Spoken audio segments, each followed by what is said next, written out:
யமதூதர்கள் அவர்களைக் கண்டு, இவன் வாழ்வில் பல பாவங்களை செய்தவன், அதனால் இவன் நரகத்திற்கு செல்லத்தான் தகுதியானவன், அதற்காகத்தான் நாங்களும் இவனை அழைத்துச் செல்ல வந்துள்ளோம், ஆகையால் எங்களை தடுக்காதீர்கள் என்று விஷ்ணுதூதர்களிடம் கோரிக்கையிட்டனர். மீண்டும் தொடர்ந்தனர். நீங்கள் ஏன் இங்கு வந்துள்ளீர்கள் என்று ஆச்சரியத்துடன் கேட்டனர்.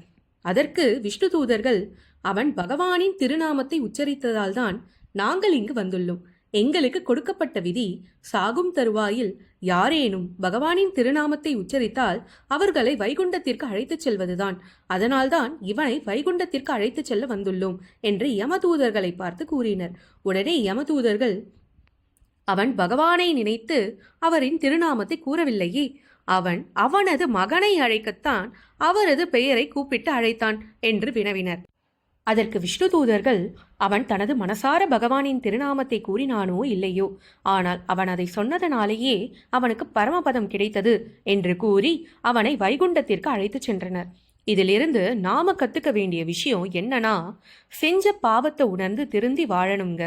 பகவத்கீதையில கிருஷ்ணர் கூட இதை பத்தி என்ன சொல்றாருன்னா, நெருப்புல எப்படி நம்ம போற விறகுகள் எல்லாம் எரிஞ்சு சாம்பலாகுமோ, அதுபோலதான் மனம் திருந்தி உண்மையான ஞானம் பெற்றவங்களுக்கு அவங்க செய்த பாவம் எல்லாம் அந்த ஞான சுடர்லையே எரிஞ்சு சாம்பலாயிடுமா. திருந்தியும் குற்ற உணர்ச்சியில் வாடினா நாமஸ்மரண பண்ணுங்க, இதுவே வேள்விக்கு சமங்க. அதனால நீங்க எந்த குற்ற உணர்ச்சியிலையும் வாட வேணாங்க. உங்க பாஸ்ட்ல என்ன தப்பு பண்ணி இருந்தாலும் அதை திருத்தி இப்ப நீங்க நல்லவங்களா இருக்கீங்களா, அது போதுங்க. உங்களால மற்றவங்களும் பாதிக்க கூடாது, நீங்களும் பாதிக்க கூடாது. அப்படி பார்த்துக்கிட்டீங்கனாலே போதுங்க.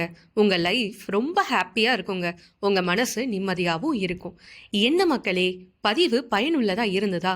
அப்போ உங்களுக்கு தெரிஞ்சவங்களுக்கும் ஷேர் பண்ணிவிடுங்க. புதிய கதைகளோடும் பல ஆன்மீக தகவல்களோடும் மீண்டும் சந்திக்கிறேன் அடுத்த பதிவில்.